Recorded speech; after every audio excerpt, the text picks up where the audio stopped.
Hello बच्चों, ignite classes में आपका स्वागत है। मैं वर्षा आज आपके लिए फिर से एक न्यू चैप्टर लेकर के आई हूँ। क्लास 10th का मानव नेत्र और रंग बिरंगा संसार के ऑब्जेक्टिव टाइप क्वेश्चन से। ठीक है, इससे पहले हम लोगों ने प्रकाश परावर्तन तथा अपवर्तन के objective type question, subjective type question और न्यूमेरिकल टाइप क्वेश्चन को भी कंप्लीट किया है। अगर आपने उसे नहीं देखा है तो आप हमारे जो क्लासेस है इग्नाइट क्लासेस उससे जुड़िए और उसमें जाकर के देख लीजिए। तो आज हम इसके अगले चैप्टर मानव नेत्र और रंग बिरंगा संसार के ऑब्जेक्टिव टाइप क्वेश्चन को देखेंगे और साथ ही साथ उसका सॉल्यूशन को कॉन्सेप्ट के साथ समझते हुए जाएंगे। तो ठीक है, मेरे साथ आप बैठिए और समझते हुए चलिए। तो हम चलिए स्टार्ट करते हैं। पहला क्वेश्चन है आपका, किसी वस्तु का प्रतिबिंब नेत्र के किस भाग पर बनता है? क्या कह रहा है? किसी वस्तु का प्रतिबिंब नेत्र के किस भाग पर बनता है? तो मानव नेत्र में हम जानते हैं कि मानव नेत्र से जब कॉर्निया के द्वारा कोई प्रकाश किरण गुजरती है और लेंस में प्रवेश करती है तो लेंस से फोकस होकर के उसका प्रतिबिंब रेटिना पर बनता है। कहाँ बनता है? किसी भी वस्तु का प्रतिबिंब आंख के या नेत्र के रेटिना के हिस्सा पे बनता है। ठीक है, आपका यहाँ लेंस है तो यहाँ से फोकस होने के बाद आपका प्रतिबिंब कहाँ बनेगा? रेटिना पर। तो इसका सही उत्तर क्या हो जाएगा? रेटिना। ठीक है, तो इसका ऑप्शन हो जाएगा रेटिना। चलिए अब हम चलते हैं नेक्स्ट क्वेश्चन में। नेक्स्ट क्वेश्चन है, नेत्र में किसी वस्तु का कैसा प्रतिबिंब बनता है? क्या कह रहा है? नेत्र में किसी वस्तु का कैसा प्रतिबिंब बनता है? तो हमारे नेत्र में उत्तल लेंस होता है। ठीक है, और उत्तल लेंस क्या करता है? उत्तल लेंस किसी भी प्रकाश किरणों को क्या करता है? एक जगह फोकसित करता है।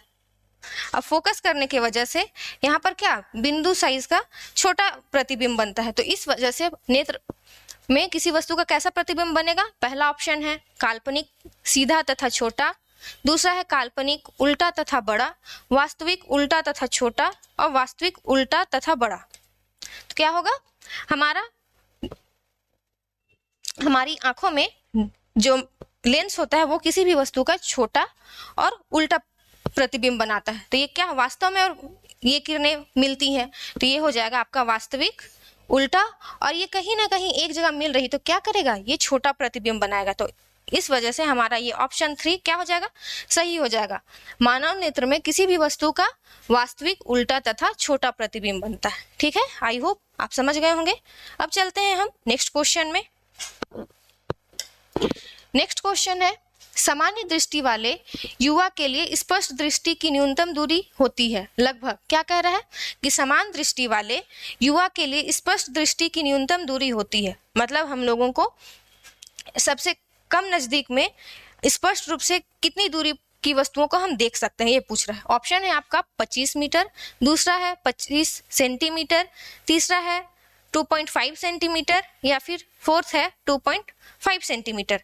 तो हम जानते हैं किसी भी मानव नेत्र को स्पष्ट रूप से किसी भी वस्तु को देखने की अल्पतम दूरी या सबसे न्यूनतम दूरी क्या होती है? 25 सेंटीमीटर। आप लोग इसको याद कीजिएगा। तो इसका ऑप्शन कौन सा सही हो जाएगा? Option 2, 25 centimetre. ठीक है, चलिए अब हम चलते हैं नेक्स्ट क्वेश्चन में। नेक्स्ट क्वेश्चन है आपका, सामान्य नेत्र अधिकतम कितनी दूरी तक की वस्तुओं को साफ साफ देख सकता है? क्या कह रहा है क्वेश्चन? सामान्य नेत्र अधिकतम कितनी दूर तक की वस्तुओं को साफ साफ देख सकता है? अभी हमने इससे पहले देखा कि जो न्यूनतम दूरी क्या होती है? न्यूनतम दूरी आपका 25 सेंटीमीटर है, मतलब हम नजदीक की वस्तुओं को लगभग आराम से 25 सेंटीमीटर तक देख सकते हैं। ठीक है, तो इसी तरीके से इसमें क्या कह रहा है आपको? अधिकतम दूरी, मतलब इस बार हमें अधिकतम कितना दूर का, मतलब दूर की दूरी हमें जानना है। ठीक है, तो दूर की दूरी हमारा क्या हो जाएगा? हम क्या करते हैं, हम काफी दूर की वस्तुओं को भी देख सकते हैं, जैसे कि आसमान में जो तारे हैं या सूरज है या कोई भी आसमान में हवाई जहाज वगैरह भी उड़ता है तो वो काफी दूर पर होता है। तो हम क्या करते हैं, काफी दूर की वस्तुओं को भी देख सकते हैं। ये दूर की वस्तुओं को हम क्या कहते हैं? ये हम कहते हैं अनंत, मतलब हम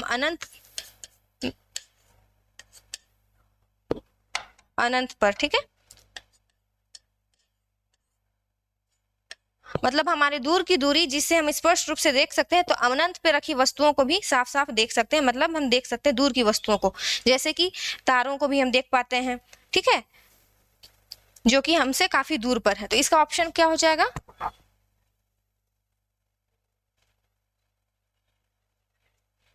पहला है ऑप्शन 25 मीटर, दूसरा है आपका 25 सेंटीमीटर, तीसरा ऑप्शन है 2.5 सेंटीमीटर और चौथा है अनंत। तो हमारा ऑप्शन क्या हो जाएगा?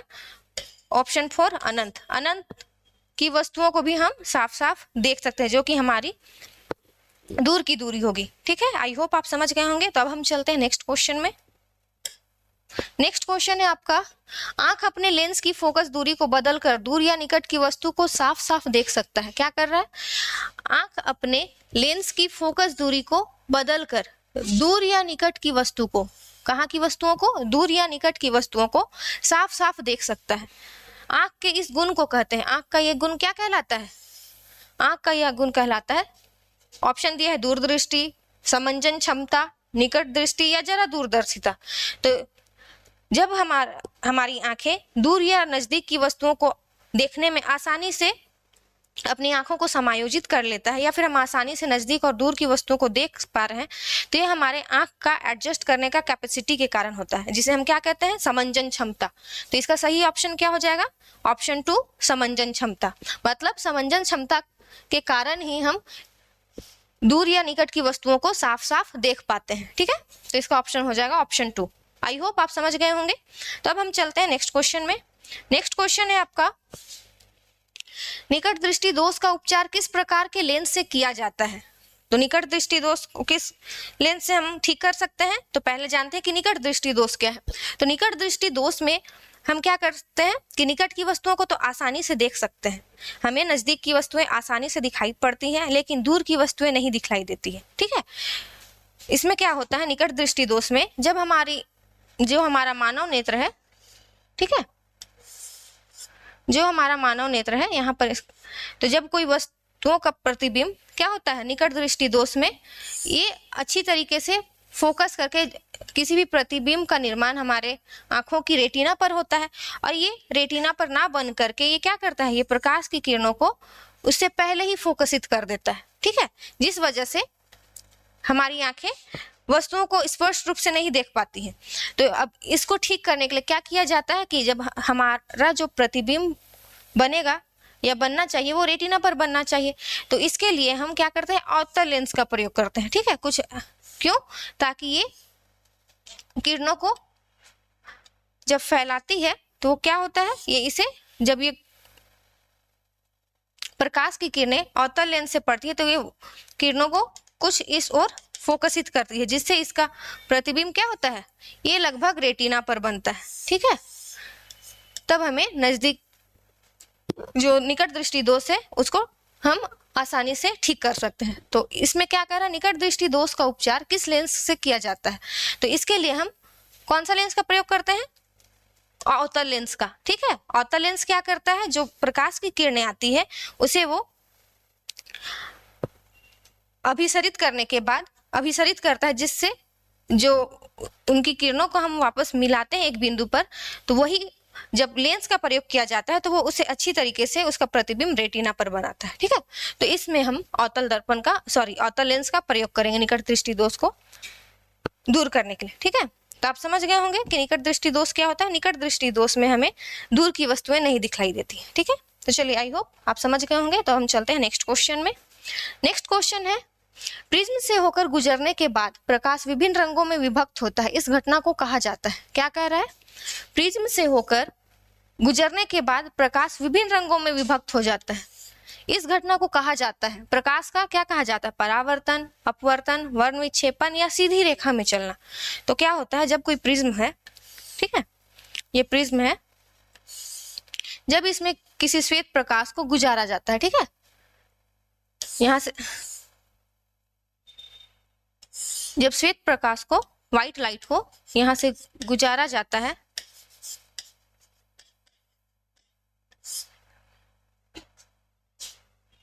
जब श्वेत प्रकाश को यहां से गुजारा जाता है तो प्रिज्म से होने के बाद ये क्या करती है, इसके जो कंपोनेंट कलर्स या अवयवी रंग होते हैं, इसमें ये बिखर जाता है, ठीक है।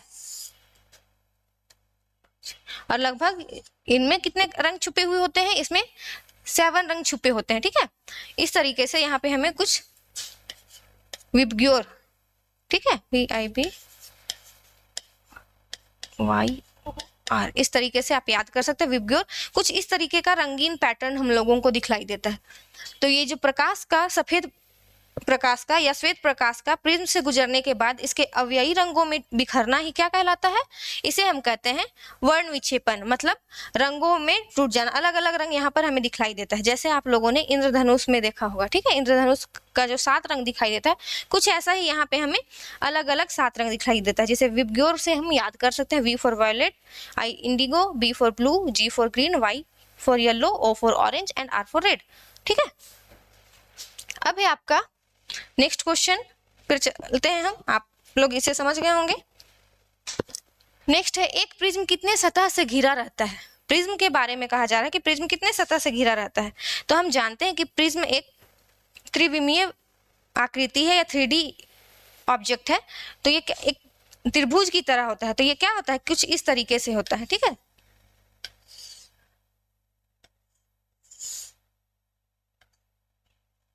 कुछ लगभग ऐसा होता है।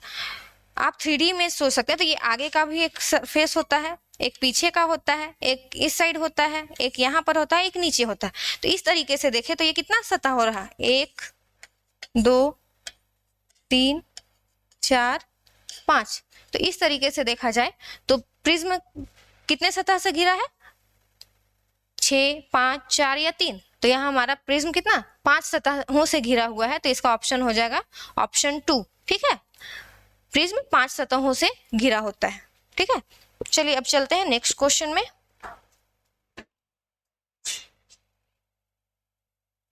नेक्स्ट क्वेश्चन है, श्वेत प्रकाश में कितने रंग होते हैं। अभी हम लोगों ने इससे पहले वाले क्वेश्चन में देखा कि श्वेत प्रकाश में कितने रंग होते हैं। तो हमारा ये जो क्वेश्चन था, इसमें श्वेत प्रकाश क्या कर रहा है, 7 रंगों में टूट रहा। मतलब यही जो व्हाइट लाइट है, श्वेत रंग है, ये इसमें 7 कलर छुपे होते हैं, ठीक है। तो इसका आंसर क्या हो जाएगा। नेक्स्ट है, श्वेत प्रकाश में कितने रंग होते हैं। श्वेत प्रकाश में 7 रंग होते हैं, ठीक है, जिसे हम विबग्योर से याद कर सकते हैं, ठीक है। VIBGYOR, ठीक है। जैसे वायलेट, बैंगनी, ठीक है,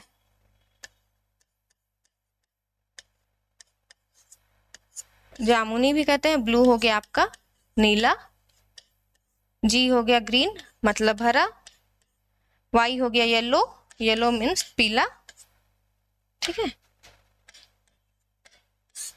O हो गया ऑरेंज मतलब नारंगी,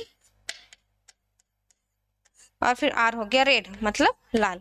तो इन रंगों में जो सफेद रंग होता है, श्वेत प्रकाश होता है, वो इन रंगों में बिखर जाता है। तो श्वेत प्रकाश में कितने रंग होते हैं, 7 रंग, ठीक है। विबग्योर से याद कर सकते हैं आप, ये आपको इजी होगा याद करने में। तो चलिए अब चलते हैं हम नेक्स्ट क्वेश्चन में। नेक्स्ट क्वेश्चन है, इंद्रधनुष बनता है प्रकाश के। इंद्रधनुष कैसे बनता है। ऑप्शन दिया है, अपवर्तन तथा प्रकीर्णन के कारण, अपवर्तन तथा अवशोषण के कारण, वर्ण विक्षेपण, अपवर्तन तथा पूर्ण आंतरिक परावर्तन के कारण, या वर्ण विक्षेपण तथा फोकसिंग के कारण, ठीक है। तो अपवर्तन तथा प्रकीर्णन लिख रहा है, तो एक एक करके टर्म समझते हैं कि अपवर्तन क्या है। तो अपवर्तन क्या होता है। अपवर्तन प्रकाश की एक ऐसी घटना है जिसमें प्रकाश एक माध्यम से दूसरे माध्यम में प्रवेश करता है तो अपने पथ से विचलित हो जाता है, मतलब अपने मार्ग से वो मुड़ जाता है या और अभिलंब के नजदीक आ जाता है या अभिलंब से दूर हट जाता है। तो वह घटना क्या कहलाता है, अपवर्तन, ठीक है। अब है प्रकाश का प्रकीर्णन। प्रकाश का प्रकीर्णन को हम लोग क्या कह सकते हैं, प्रकाश का फैलना भी कह सकते हैं, ठीक है, प्रकाश का फैलाव। तो क्या इंद्रधनुष प्रकाश के रंगों के फैलने से बनता है, नहीं। देखते हैं आगे। अपवर्तन तो आपका एक माध्यम से दूसरे माध्यम में जब प्रकाश किरण गुजरती है तब अपवर्तन की घटना होती है। तो आपका इंद्रधनुष में 7 रंग होता है, तो इसमें भी आपका इंद्रधनुष का निर्माण नहीं होता है, ठीक है। तो ये तो ऑप्शन आपका रॉन्ग हो जाएगा। फिर अपवर्तन तथा अवशोषण, जब यहाँ अपवर्तन दिया हुआ है तो फिर ये ऑप्शन भी तो आपका रॉन्ग हो जाएगा। नेक्स्ट है आपका वर्ण विक्षेपण, अपवर्तन तथा पूर्ण आंतरिक परावर्तन के कारण। ठीक है, अब आपका वर्ण विक्षेपण क्या होता है? वर्ण विक्षेपण वैसी घटना है जिसमें श्वेत प्रकाश अपने अवयवी रंगों में टूट जाता है। इससे पहले वाले क्वेश्चन में हमने देखा कि जब श्वेत प्रकाश को प्रिज्म से होकर के गुजारा जाता है तो क्या करता है, इनके अवयवी रंगों में विभक्त हो जाता है, मतलब 7 रंगों में फैल जाता है। तो प्रकाश के उनके अवयवी रंगों में फैलना या बिखरना ही वर्ण विक्षेपण कहलाता है। ठीक है, तो एक तो आपका इससे 7 रंग हमें दिखाई दे सकता है इंद्रधनुष का। फिर है अपवर्तन तथा पूर्ण आंतरिक परावर्तन के कारण। अब ये आपका बोल रहा है अपवर्तन। ठीक है, अपवर्तन के लिए क्या होता है? अपवर्तन की घटना किसी पारदर्शी माध्यम में होती है। क्या होता है?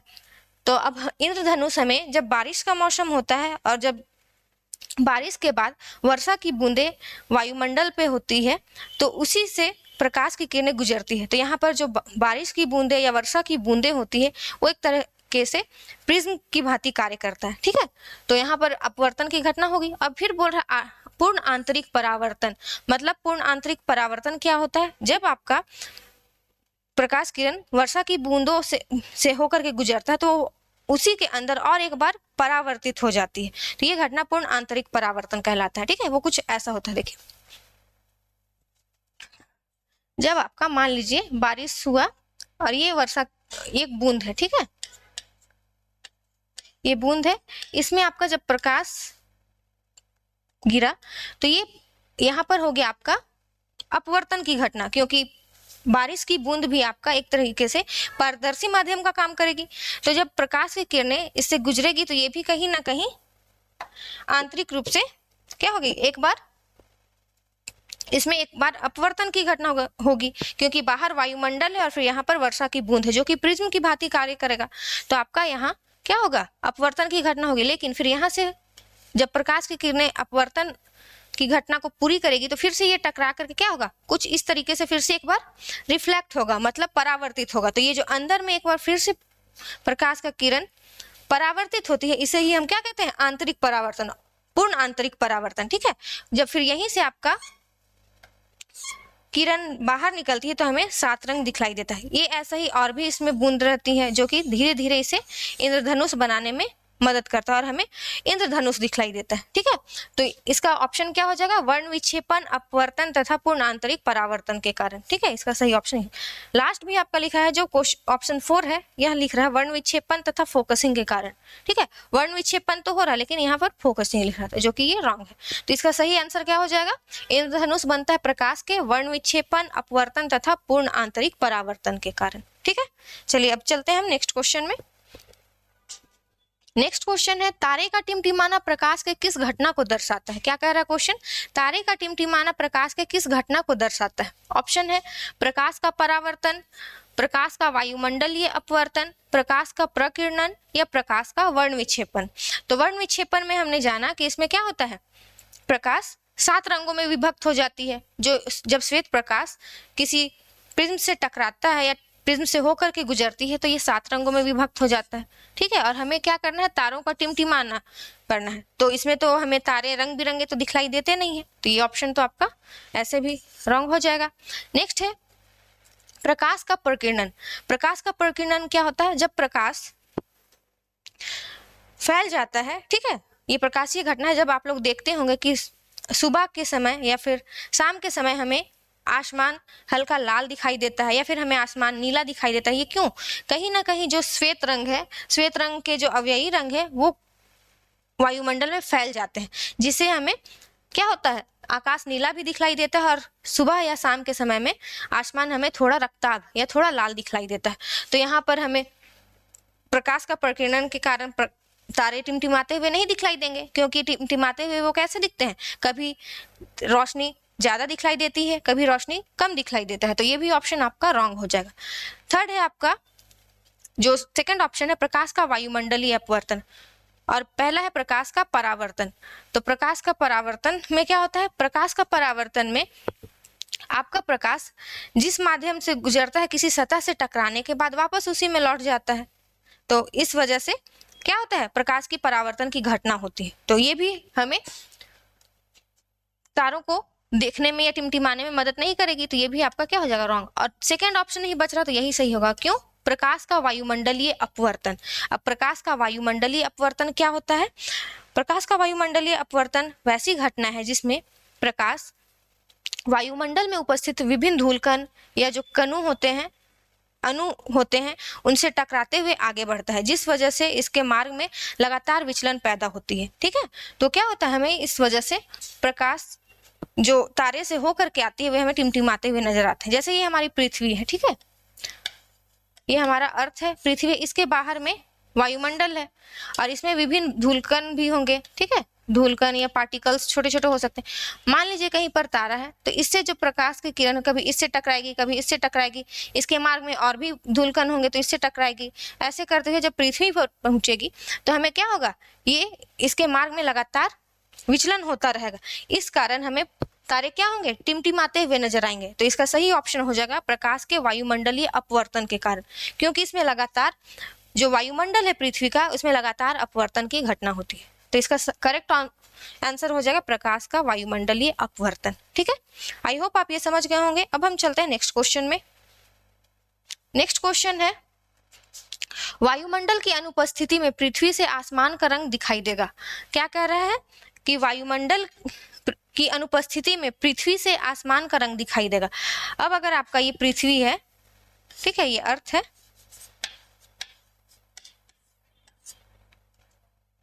और इसमें अगर वायुमंडल है, अगर वायुमंडल की घटना थी जिस वजह से क्या हो रहा था, विभिन्न घटनाएं होती है इसमें, प्रकाश का प्रकीर्णन, मतलब कि इसमें जो छोटे छोटे पार्टिकल्स होते हैं इसी से टकरा करके प्रकाश परावर्तन की घटना को भी पूरा करता है, अपवर्तन की घटना को भी पूरा करता है, और साथ ही साथ जब प्रकाश इन कणों से टकराता है तो फैल जाता है, तो प्रकीर्णन की घटना को भी पूरा करता है।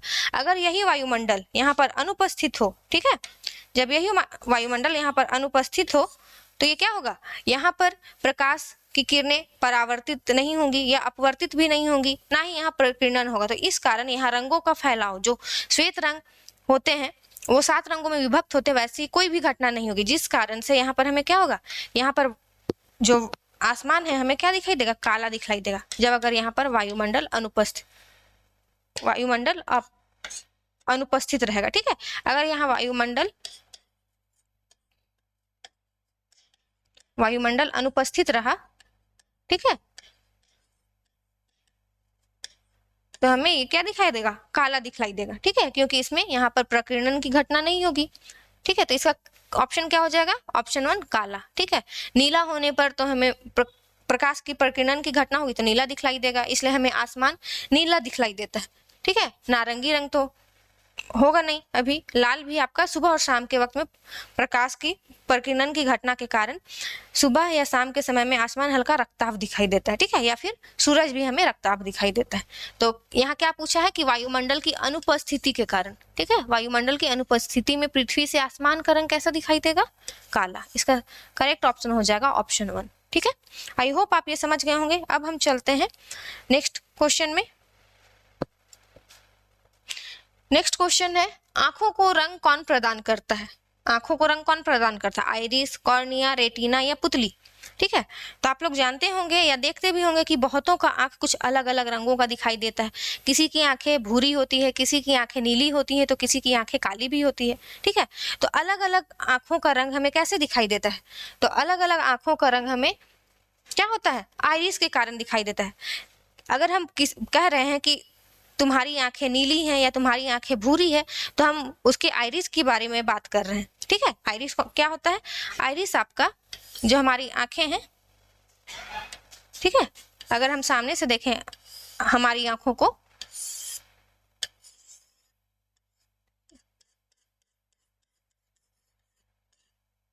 तो ये जो आपका यहाँ पर ये जो एरिया दिखाई देता है, बीच में एक डार्क कलर सा दिखाई देता है। ठीक है, इसके बाहर में जो ये रहता है यही हमारा क्या है, यही हमारा आइरिस है जो कि रंग प्रदान करता है। किसी की आंखें, यही जो आइरिस है किसी की काली और भूरी होती है। ठीक है, तो यही है आपका आइरिस। ठीक है, तो आइरिस के कारण ही हमारी आंखें क्या होती है, रंगीन दिखाई देती है या आंखों को रंग प्रदान करता है, यही आइरिस। ठीक है, और ये जो बीच में होता है डार्क कलर सा पूरा गहरा काला रंग का, इसे ही हम कहते हैं पुतली। ठीक है, ये है आपका पुतली। कॉर्निया होगा जो बाहर का भाग होता है, ठीक है, बाहर जहां से प्रकाश प्रवेश करती है नेत्र में, ये होता है कॉर्निया, ठीक है, कॉर्निया। और रेटिना तो ये नेत्र का अंदरूनी भाग होता है रेटिना, जहां पर किसी भी वस्तु का प्रतिबिंब बनता है, ठीक है। तो हमारा इसका सही आंसर क्या हो जाएगा? आंखों को रंग कौन प्रदान करता है? आइरिस। आइरिस हमारी आंखों को रंग प्रदान करता है। कॉर्निया प्रकाश किरणों को नेत्र में प्रवेश करने देता है, ठीक है। रेटिना में वस्तु का प्रतिबिंब बनता है, और पुतली से ही आंखें लेंस में प्रवेश करती है, ठीक है। तो इसका सही आंसर हो जाएगा आइरिस, ठीक है। आई होप आप समझ गए होंगे। तो अब हम चलते हैं नेक्स्ट क्वेश्चन में, ठीक है। चलिए आज हम इतना ही क्वेश्चन को करते हैं। नेक्स्ट हम सेशन में या नेक्स्ट वीडियो में हम इससे आगे के कुछ क्वेश्चंस को करेंगे। तो आई होप आपको ये क्वेश्चन का सीरीज अच्छा लगा होगा, ये ऑब्जेक्टिव टाइप आपको अच्छा लगा होगा। अगर आपको ये क्लासेस अच्छे लग रहे हैं तो आप हमारे साथ इग्नाइट क्लासेस में जुड़िए और वीडियो को देखिए, जो कि आपके एग्जाम के लिए काफ़ी हेल्पफुल होगा। तो आज के क्लास में इतना ही करते हैं, फिर मिलते हैं नेक्स्ट वीडियो में। Thank you everyone, have a nice day, thank you.